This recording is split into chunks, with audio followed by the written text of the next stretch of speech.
probably the scariest, most challenging thing that I've ever done, because I still have the ability to run, and some people don't. And I feel lucky every day that I'm able to get up and get out of bed and put one foot in front of the other. Thank you for your service. You know, with all the things that have gone on in our country, and we know that the future of tomorrow is standing right there, and is that sharp, we're in pretty good. The recruiting process can be tricky for any high school kid, but luckily for Chris and Nick, they've had the convenience of leaning on each other, both on and off the football field. See him achieve his dream too, along with me, is just really amazing. At least you know that their last days were calm and that they had a time to reflect. I don't take anything for granted. I don't say, why me? Why not me? So I'm just dealing with it. It's okay. I'm getting through it. From 3 News Now and the Omaha World-Herald, this is Omaha Sunday Morning with Jennifer Griswold. Good morning and thanks for joining us this Sunday. I'm Jennifer Griswold. This summer vacation, you'll likely find 2 Burke athletes in the weight room. Teammates Chris Hickman and Nick Henrich are the highest rated 2019 prospects in the state, picking up offers from big-name schools around the nation. But as they prepare for their senior year and chasing their post-high school dreams, the 2 are leaning on each other. 3 News Now and Omaha World-Herald visual journalist Megan McGill has their story. If there was never a duo at Burke High School, there certainly is now. Today, 4-star tight end Chris Hickman and 4-star linebacker Nick Henrich are weighing more than just plates and dumbbells. They're weighing their options. Lots and lots of options. Kind of just grew up just wanting to play college football and be able to excel at the next level. This has always been a dream of mine ever since, I first put on the pads, so to see it come true is really incredible. The top recruits are only juniors, but they've already received dozens of offers from big-time schools. My first offer was South Dakota State, and I got the call and I was just like shocked. Then came 20 more, including Minnesota, Oregon, Mizzou, Wisconsin, Iowa, Iowa State, and yes, Nebraska. But it's not just Henrich they're after. Hickman is being recruited by several of the same schools. Just all these colleges coming in, talking to me, just gives me more motivation to keep working. The recruiting process can be tricky for any high school kid, but luckily for Chris and Nick, they've had the convenience of leaning on each other, both on and off the football field. See him achieve his dream too, along with me, is just really amazing. I love it. I probably wouldn't want to go through it with anyone else because that's who pushes me the most. The Burke duo has plenty of options to weigh, but for now, they're focused on the weight that's right in front of them. Reporting from Burke High School, Megan McGill with the Omaha World-Herald for 3 News Now. Neither has committed to a school yet, but as you saw, they have plenty of options. Some pediatric patients at Madonna Rehabilitation Hospital got a surprise visit this week from some area athletes. The Omaha Storm Chasers baseball team and mascot Stormy stopped by the Omaha campus for some fun activities with the kids. The professional athletes signed autographs and took photos. Organizers say the players can be an inspiration for patients at Madonna who are recovering from serious injuries or illnesses that impact their ability to walk or eat. We wanted to come out because we're very blessed every day to be able to play a sport for our living and just be out there running around on a field. So just to be able to come here, maybe bring joy to 1 or 2 kids and help them out just on their day, it was something that we just wanted to be a part of. The young boy with the players even got his own special Omaha Storm Chasers jersey with his number on the back of it. Some second grade students at Fontenelle Elementary School ended the school year on a high note this week. The kids got the chance to ride downtown in style after earning the title of Top Performing Class of the Year. The winners were announced in a school assembly just before they got into a limo and headed downtown for lunch and ice cream. 3 News Now reporter Andrea Braswell captured all the excitement and has the story. Fontenelle Elementary rolled out the red carpet for these 24 second graders. kind of exciting. Alexis Abarca is one of those students being recognized as a top performer on this year's MAP test. Our whole class tried really hard on the test, and they have very good grades. Teachers and staff lined the red carpet with each student's name on a gold star. The kids have to take tests all school year long, and so we kind of wanted to have a celebration at the end of the year to really showcase all the hard work they put in and all the dedication that the teachers have. The winners were announced in a morning assembly just before they rolled off in this upscale limousine. It's kind of like long and it's kind of like fancy. They played downtown on the big slides and enjoyed lunch at Jean Leahy Mall. They did all the hard work and they tried their best, and that's all I asked of them. And not only did these students score high on their tests, but they also had the most improved test scores out of the entire school. And the class that won, Miss Hitchler's, averaged 20 points growth. The students ended their day at Ted and Wally's Ice Cream as part of their reward for their hard work. There's 600 kids here, and to see them all try so hard and to get the tests, they are really troopers on what they do. Great for them. That ice cream looks amazing.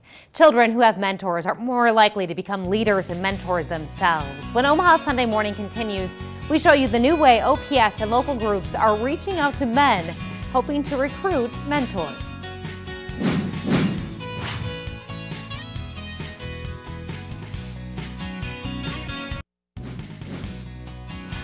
A small section of northeast Omaha has been identified as being high in crime and poverty. And that's why Omaha Public Schools and several community groups are coming together to make sure that children who live in the Village Zone have resources for success. Today we show you how they're reaching out to men to help with that mission. Yep, so they might be okay. A cut, a shave, and some conversation. It's what Daniel Goodwin serves up at Classic Barbershop near 90th and Ruggles. Probably more than any other industry, you actually get in tune with people's actual feelings and their actual thoughts. As clients relax in the chair, Goodwin lends a listening ear, and based on what he hears, he's ready to recruit. Youth who are mentored are more likely to become leaders themselves. Danita Webb is the mentoring specialist with Omaha Public Schools. She reached out to about 5 barbershop owners, asking them to send any possible mentors her way. While we have the youth available and youth are wanting this mentorship, it is just difficult to find mentors. This is the target area. The Village Zone has the highest crime rate per capita in Douglas County. OPS, the Empowerment Network, and Midlands Mentoring Partnership work to provide mentors to African-American 6th grade boys who live there. Really focused on 6th grade because that's the time where they're making that transition to middle school, and there's so much research that shows that that is the time and the age where we know that our youth can either go the right way or the wrong way. To me, a mentor is like somebody that help you when nobody else can't help you. Maurice Bell and his brother and sister have a lot of energy. They burn it off running and playing sports. Bell says he can talk to mom and dad, but a mentor is different. Then he'll come to my house, and sometimes he'll take me and we'll go play Fortnite at his dorm, I think, because he's in college. Because little connections can make a big difference for a child. And sitting in one of these chairs could be a man looking for a good cut, but destined to guide a child. Recruited mentors will also receive a free haircut sponsored by Midlands Mentoring Partnership. Here's a look at our weather for the week ahead. Summer has arrived a little ahead of schedule. Instead of our normal highs in the mid-70s, we will be experiencing more 90-degree heat. There are a couple chances for rain this week, but the overall chances look pretty low as we wrap up the month of May and head into June. And you can beat the heat by taking a dip at a number of pools around the area. Pools in La Vista, Council Bluffs, and the Papio Bay Aquatic Center opened yesterday. The water will start flowing at Omaha splash pads tomorrow. Bellevue pools open on Tuesday, and Omaha City pools open June 4th. People in Papillion and beyond have been talking ever since Miss Nebraska took the crown as Miss USA. Sarah Rose Summers fell to her knees and cried when she found out she had won. Summers grew up in Papillion and went to Papio La Vista South. We spoke to Summers earlier this week. She's now adjusting to life in the Big Apple. These days, her schedule consists of media interviews and event appearances. It's a whirlwind agenda, one she calls a dream. Next week, the best spellers in the nation will go head-to-head at the National Spelling Bee. Up next, we caught up with a young girl from Omaha who will represent the Midwest when Omaha Sunday Morning continues.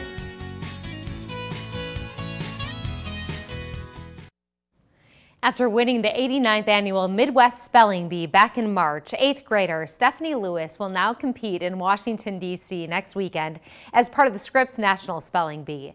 Morning anchor James Johnson caught up with Stephanie to ask her about representing Omaha. Orthosticus. Orthostichous.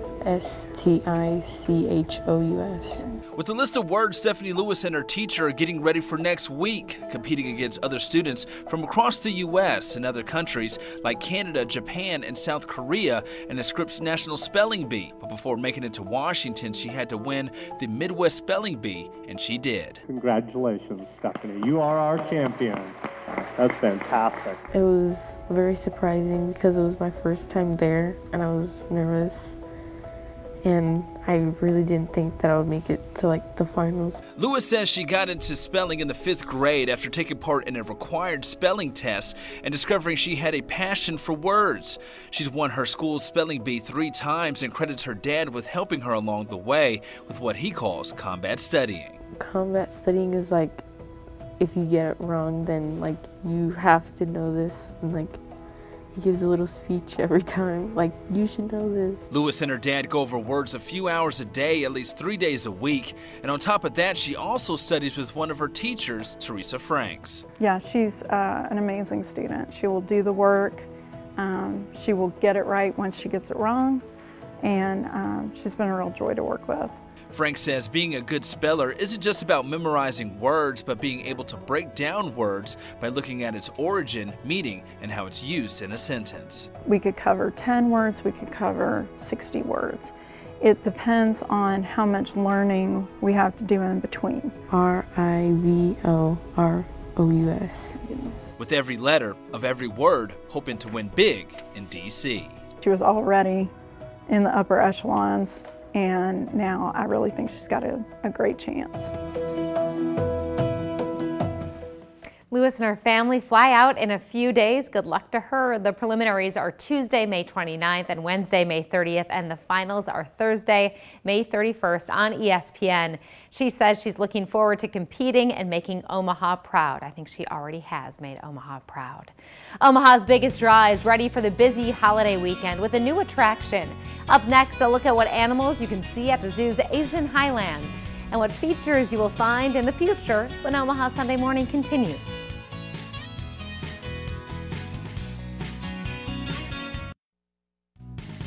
This week on CBS Sunday Morning, a familiar duo is hitting the road, ready to bring the laughs with a comedy show that's sure to entertain.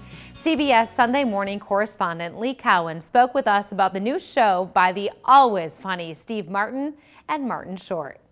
They are two very funny men, and they're two very close friends. They've known each other since their Three Amigo days, and they have now taken a show on the road. They took it on the road last year, and it's essentially they make fun of each other basically the entire time. The show is actually called An Evening You Will Forget for the Rest of Your Life. That's what they call it. You won't, though, as they told Tony DeCoppola. Take a listen to what they had to say. If we didn't get along, or there was just personality grading qualities, I don't think either one of us would be doing this. People work as teams and they hate each other. Yeah. And that's probably more common. So I'm just learning to hate Steve. Yeah, we're not there yet. Yeah, we're not there yet. Again, they started touring last year. It's sort of an old-fashioned stage show. It's a lot of comedy. They bring back some of their old characters, some of their new characters as well, but definitely worth seeing if they come in and around your town. You can find that story plus a trip back to Mr. Rogers' neighborhood coming up on CBS Sunday Morning at 8 o'clock. This Memorial Day weekend, many families are heading to the Henry Dorley Zoo, and just in time for the rush, a new exhibit. The Asian Highlands opened this week. 3 News Now photojournalist Stephanie Nolte shows us how some of the exhibits resemble the Himalaya Mountains. Welcome to the Asian Highlands, a new $22 million exhibit set in the Himalayan mountains and grasslands of northern India. From the landscape choices we made at the lower elevations, which are more grasses and deciduous trees, to the red panda exhibit that looks like a barn you might see in Nepal and has trees with cooled limbs to help keep them comfortable in the hot summer.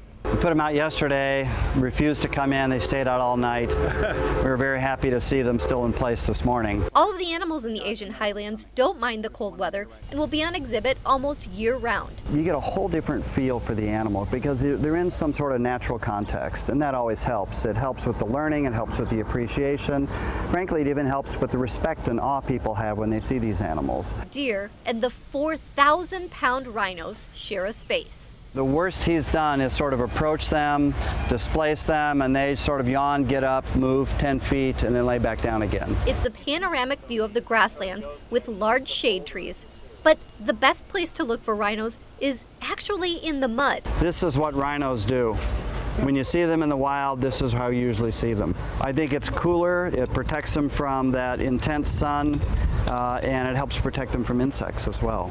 This is just a quarter of the 8-acre exhibit. They're still working on something interactive for kids. Thinking about a beach with sand, with a sort of a drip from the mountainside that comes down so they can fill little buckets with water and sculpt things. Phase 2 opens next year, and it's supposed to be more immersive than this. The Henry Doorly Zoo is open daily from 9 a.m. to 5 p.m. Should be a great exhibit. If you haven't gotten your funnel cake or deep fried food on a stick, time is running out. La Vista's Salute to Summer wraps up today. The 4-day event kicked off Thursday with everything from a community cookout to fireworks to carnival rides and more.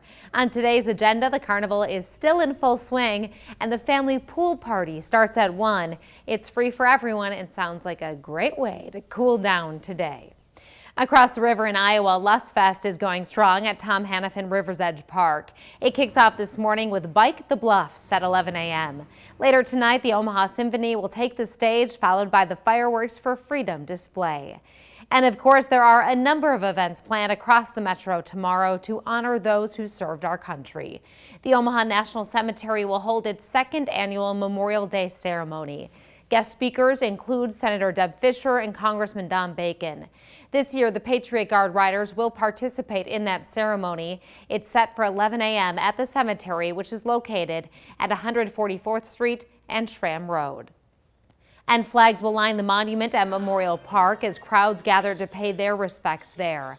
A service is scheduled to start at 11 a.m. It is hosted by the Heroes of the Heartland Foundation. A scary diagnosis sparked a desire to keep running. Now a Council Bluffs woman is lacing up her shoes and running to help others battling the same disease. Her inspiring story next.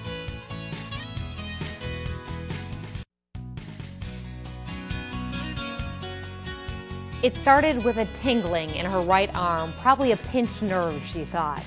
But when symptoms got worse, Michelle Graff knew it was time to go to the doctor. Just before her 39th birthday, a diagnosis, multiple sclerosis. A year after that diagnosis, the Council Bluffs woman is taking on a challenge that most would call impossible. Omaha World-Herald visual journalist Chris Makian shows us how she's putting one foot in front of the other, determined to help others dealing with MS. I started running maybe, it was about 10 years ago when I went through a divorce, on and off. And being diagnosed with MS, it just hit me one day, sitting at my desk at work, and I knew for a few days it kind of felt like I was just getting sick, and then all of a sudden I started having some involuntary movement in my arm, and that's what took me to the doctor, and I thought maybe it was something like a pinched nerve, but it ended up being more intense than that with MS, and I was down for a couple months not feeling very well, but once I started taking medicine, I got on my treadmill and started running, and that helped me feel better every day. I think if I wasn't staying healthy, eating healthy, being active, I would have a lot more symptoms than what I have. I don't forget about it when I run. Depending on the weather. If it's really cold, really hot, I lose feeling in parts of my body. My arm falls asleep. My left leg, I have problems with my left leg. It gets heavy like I'm pulling a cinder block. with my leg. So I don't forget about it. It's still there. I just push through it. The relay MS run the U.S. and it's one person at a time going across the United States to raise funds and awareness for multiple sclerosis. About 150 miles each segment, 5 to 6 days. I've ran a 50K, but that's it. I've never done anything like this. That's probably the scariest, most challenging thing that I've ever done, because I still have the ability to run, and some people don't. And I feel lucky every day that I'm able to get up and get out of bed and put one foot in front of the other. She's incredible. Her segment stretched from Vernal, Utah to Steamboat Springs, Colorado. That's 166 miles. She made that run last week. For more than 20 years, one program has been helping women dealing with the uncertainty that comes with the breast cancer diagnosis. It's called Casting for Recovery. The idea to get away from the noise of hospitals and stress of treatments to enjoy the calmness nature has to offer. Omaha World-Herald visual journalist Megan McGill shows us how it's helping heal the soul. I hear the water is peaceful, the birds. Oh, it's just beautiful. I'm relaxed. I hear everything. Very peaceful, quiet, and it's beautiful. It's very hard. As a cancer patient, you know, you have your moods, ups and downs. You never get to relax. There's always something going on. Now it's like I have a peace of mind right now.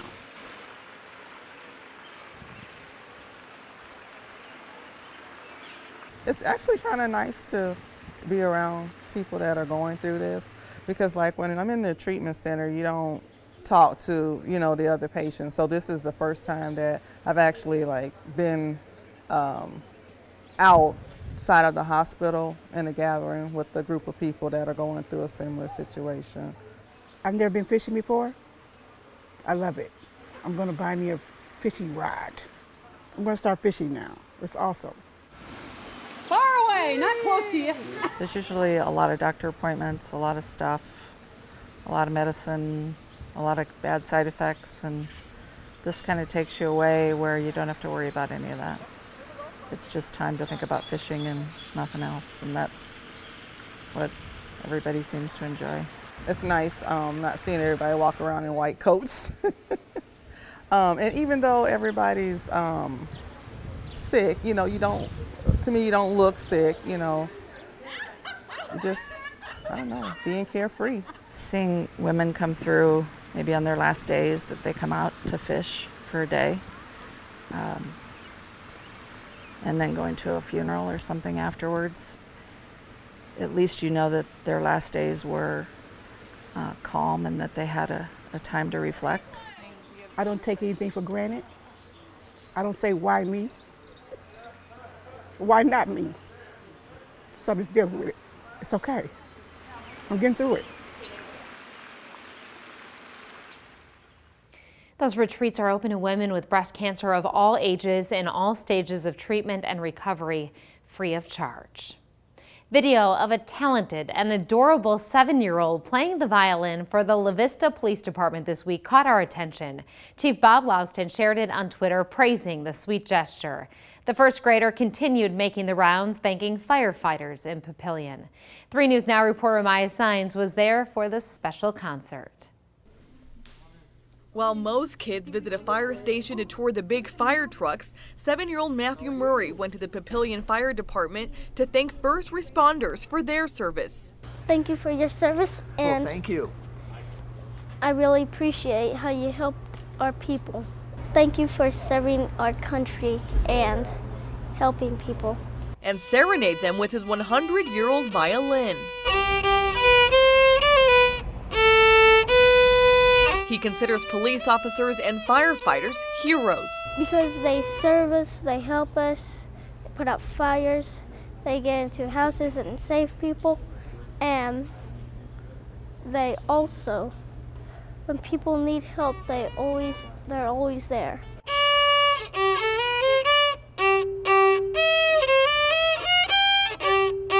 most kids want to come and jump on the trucks, and that's great. We love having kids around the fire station, but to have one come and play a little concert for us is very unusual. It was a great thing to see. For a kid that is that young and that bright and that articulate, it's a credit to the upbringing that he's had, and it's a wonderful feeling. Murray started reading when he was 2 years old and quickly moved from reading words to music. He practices at least an hour a day and says playing for people brings him joy. I like to play for people, I like to talk to people, and I like to make new friends, you know. But I already have my friends here. He means these friends, who of course took him out back to give him a tour of the fire trucks. You know, with all the things that have gone on in our country, and we know that the future of tomorrow is standing right there and is that sharp, we're in pretty good hands.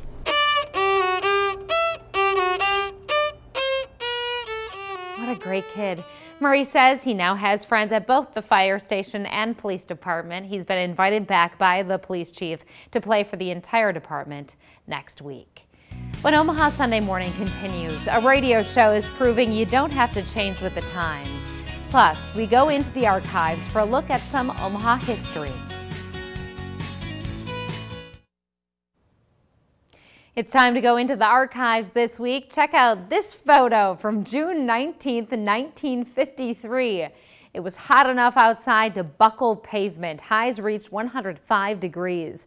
This photo was snapped as Lon Duell found a way to beat the heat in Omaha. He did it that day with an ice-cold beverage, and that is one very large beer.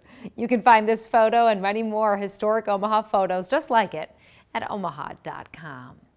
In a culture that seems to always be looking for the next tech advancement, it's rare to find a business model that hasn't changed once or twice to fit with the times. But in one small Nebraska village, that holdout is going strong in the form of a radio call-in show. For nearly 70 years, it has served the community.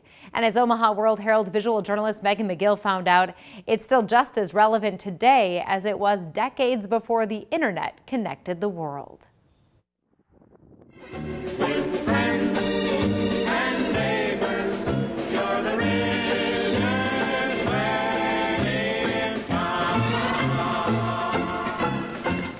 Good morning and welcome to the Party Line Show. For the next hour, we reserve our telephone line, 402-336-1611, for you to call in and air your views, opinions, and to give information to all listeners in the KBRX radio area. We invite you to place your call with items of interest, which might include something you have to sell or something you want to buy. There's obviously more modern ways to sell your stuff these days, but it's good that people are still using a program that's been here since 1956. I got a bike to sell. If you listen to it in 1956 and if you listen to it today, I'm sure it's pretty much selling the same kind of things that we did back then, livestock to eggs to garage sales and things like that. He's got a men's Huffy 26-inch 3-speed bike. It's red, got the thorn-proof tires. Oh, I think it was on about 3 minutes and somebody called and he said he was going to come this evening and then I had another couple of calls, so I'm sure it's sold, so don't get any ideas. Still never ceases to amaze me what you might have on the Party Line. We just had an exhumed casket that was on Party Line today that somebody said might be able to be used for a gun cabinet. So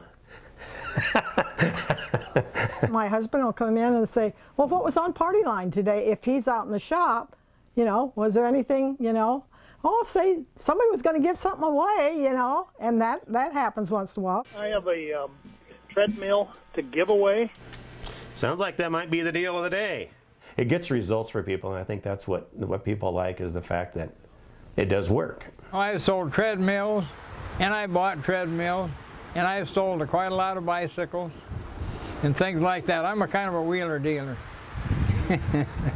I just like the fact that every day while it's the same show, it's a little different every day because there's different people that call in, and sometimes you get some interesting things that are called into the show. Makes it fun. I'm calling in for the Royal Schoolhouse Treasures. We have 50 cow-calf pairs. We're looking for some full-time help. It is part of my daily routine. Covers a lot of territory, and they get a lot of calls from different towns, and even people from South Dakota call, you know, on Party Line. Been awful successful, and it's a great asset to O'Neill, Nebraska. 52 degrees here in O'Neill. That's going to wrap it up on the Thursday edition of Party Line. We'll be back tomorrow with your High Five Friday edition of the Party Line Show. Move over Craigslist. That thing is awesome. KBRX does post all of the ads from Party Line on its website, so just in case you missed the show, you can still get those good deals.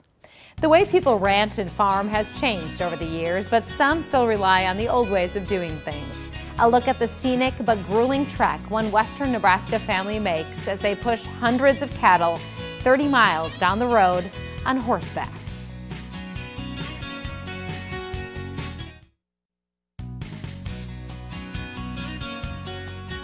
There's a lot happening in Omaha this week. Tomorrow, the Metro will observe Memorial Day. A big thank you to the men and women who have served our country and their families.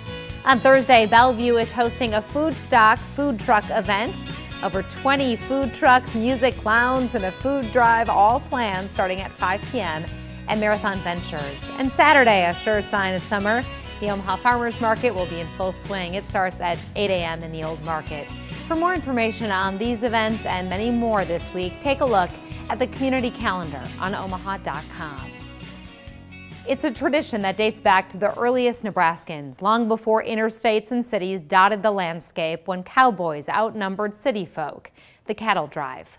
While most ranchers have traded in horseback for the horsepower of a semi-truck, one family still saddles up and makes the 3-day push to get hundreds of cattle 30 miles down the road.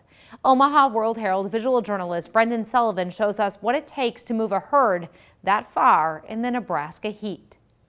Especially in the morning when you see the sunrise coming up, that's definitely just hits a soft spot in your heart and you just take it all in. Thank God that you're alive. The best horses I've ever had, they get made out here, doing just ranch work, actually having a job. We know we work sun up to sundown through bad weather and stuff because that's our lifestyle. And with anything sick, we try to take care of it, vaccinate it, get it better. Lose a lot of sleep at nights when there is snow or bad days, and then just, it's something to take pride in though. But like I said, a lot of people don't know exactly what goes on. They just probably think it's simple. You load them up on cattle pots or what you just see on TV, just a quick little roundup, and makes it all look easier. Sometimes it doesn't go that easy, but you just got to go with it and do the best you can to control the situation and get them to their destination. It's hard work, it really is. If the conditions aren't right, like today, thankfully we had the wind, it was hot. But the wind helped us a lot because then the cattle got hot, horses got hot, we got hot. But they moved really well today, I thought, and they just got warm pretty quickly on us. And you just got to keep pushing on them, but yet you try to back off so that they can actually move out on their own. But you just got to keep going, and they want to quit, they want to sit down, they want to graze, they want to get water, but you just kind of keep moving them. So you work. It's not just all pleasure or anything, but I'll probably be sore tomorrow, I'm sure. A lot of people don't do it as often, or if they do, it's very short distances, not 40 miles in 2 days. And people don't do it anymore because, like, mainly we just don't have time. People don't have time, or they don't have the help to do it. And for me, it's really good because it builds horses, you know, it makes horses, and that's what we lack anymore because people don't ride horses anymore as much as they used to. They're really beautiful, unique creatures, and they, I don't know, I grew up on them and I love them to death. Back in the day when there were still cowboys and no fences, they did this, but this is definitely a long drive. Parents have been doing it for about 50 years, but I think the reason a lot of people go less with horses because they don't get the help, and sometimes it's just a lot easier to do with a four-wheeler, and that's just what they're more comfortable with.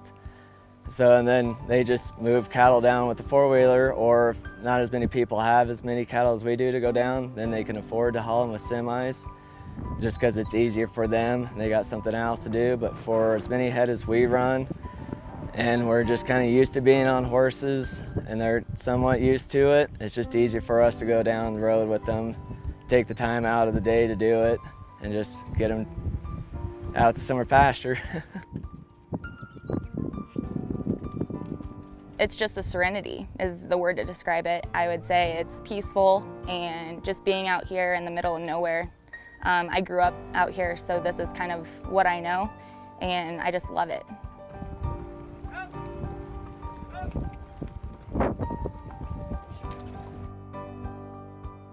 At the end of the day, when we're all out to the pasture, that's a big relief off of our shoulders, one less job to do, and hopefully they gain well for sale day.